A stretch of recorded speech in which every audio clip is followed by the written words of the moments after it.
आज अर्ज भरलाय तर काय काय वाटतंय तुम्हाला? खरं तर खूप आनंद होतोय की मी अर्ज भरण्याचा आज आमदार साहेब राजूभाऊ खरे यांच्या नेतृत्वाखाली या ठिकाणी अर्ज भरला. अर्ज भरत असताना पाहिलं की ह्या सर्वसामान्य जनतेचं प्रेम पाहून अतिशय मनाला भावुक झालो.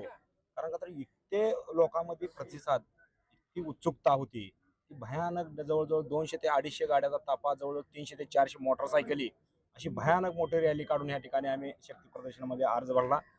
खरं तर ह्या मायबाप जनतेचं असणारं प्रेम या ठिकाणी कधीच विसरू शकणार नाही.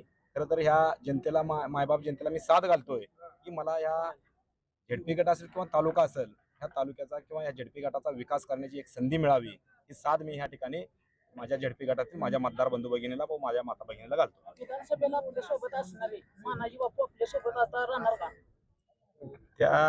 त्याच्यावर आमचे आमदार राजाभाऊ खरे, विजयराजदादा डोंगरे, उमेशदादा पाटील, आमचे रमेशजी बारसकर, ज्येष्ठ नेते, सर्व नेते त्या ठिकाणी त्यांचा त्या गोष्टीचा वर विचार करतील.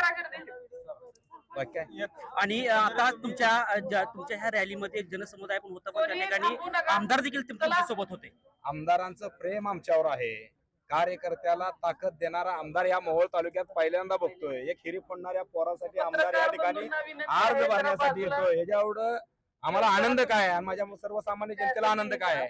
या ठिकाणी राजाभाऊ खरे यांच्या नेतृत्वाखाली मोहोळ तालुक्यामध्ये विकासाचा चेहरा मोहरा बदलल्याशिवाय 100% राहणार नाही. कारण का तर 606 जिल्हा परिषद सदस्य, 12 पंचायत समिती सदस्य, आता नगरपालिका झाली, आता झेडपी झाली की या मोहोळ तालुक्याचा कायापलट आणि प्रत्येकाला रस्ता, प्रत्येकाला पाणी, प्रत्येकाला आरोग्याची सोय, शाळेची सोय अतिशय चांगल्या पद्धतीने हे झेडपी सदस्य वाघासारखं या ठिकाणी मोहोळ तालुक्यातील 6च्या 6 झेडपी सदस्य सोलापूरच्या जिल्हा परिषद मध्ये डरकाळी पडल्याशिवाय राहणार नाही. पेनोर गावामध्ये सर्वात जास्त मतदारसंघ आहे, त्यामध्ये तुमचं चौरे विरुद्ध चौरे असं लढत होणार आहे. त्यावर तुमचा प्रतिसाद कसा असणार आहे? या ठिकाणी चौरे विरुद्ध चौरे लढत नाही. या ठिकाणी पेनूरकर, पाटकुलकर, टाकळीकर, आमच्या झडपी गटातील 10 गावं विरुद्ध अनगरकर अशी निवडणूक आहे. चौरे विरुद्ध चौरे निवडणूक होतच नाही ती. अनगरकर विरुद्ध पेनूरकर, पाटकुलकर, टाकळीकर, औंडेकर, अंकुलीकर, कोताळकर, शेज बाबळेगावकर, वरकुटकर, आडेगावकर, सारोळकर अशी निवडणूक आहे ती. किंवा मोहोळ तालुका कर म्हणलं तरी चालेल. या ठिकाणी अनगरकर विरुद्ध मोहोळ तालुका अशा पद्धतीने निवडणूक आहे. ही निवडणूक कुठल्याही सर्व त्या ठिकाणच्या उमेदवाराविरुद्ध नाही. ही निवडणूक आहे अनगरकर विरुद्ध मोहोळ तालुक्यातील सर्वसामान्य जनता. कामाच्या विकासासंदर्भात लोक लढतात, ती जिंकतील का दबाव टाकणारे ती लोक जिंकतील? दबावाचा या ठिकाणी दबाव किती जणांवर टाकणार आहे तुम्ही? 30-30 आणि 40-40 हजार मतदारावर दबाव टाकणार नाही ना. तुम्ही टाकणार कितीवर?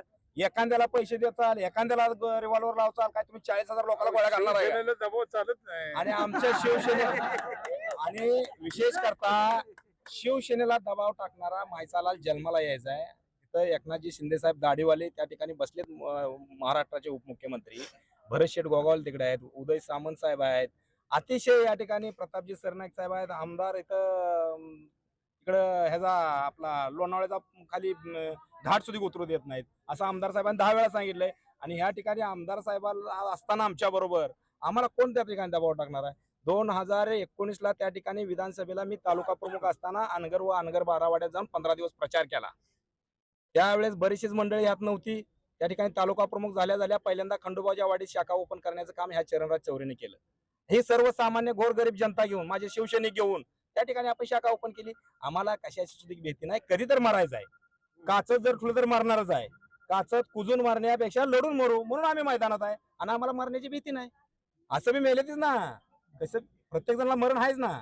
आम्हाला बी मरण आहे, त्यांना बी मरण आहे, कुजून मारणार आहे, त्यामुळे काय विषय नाही.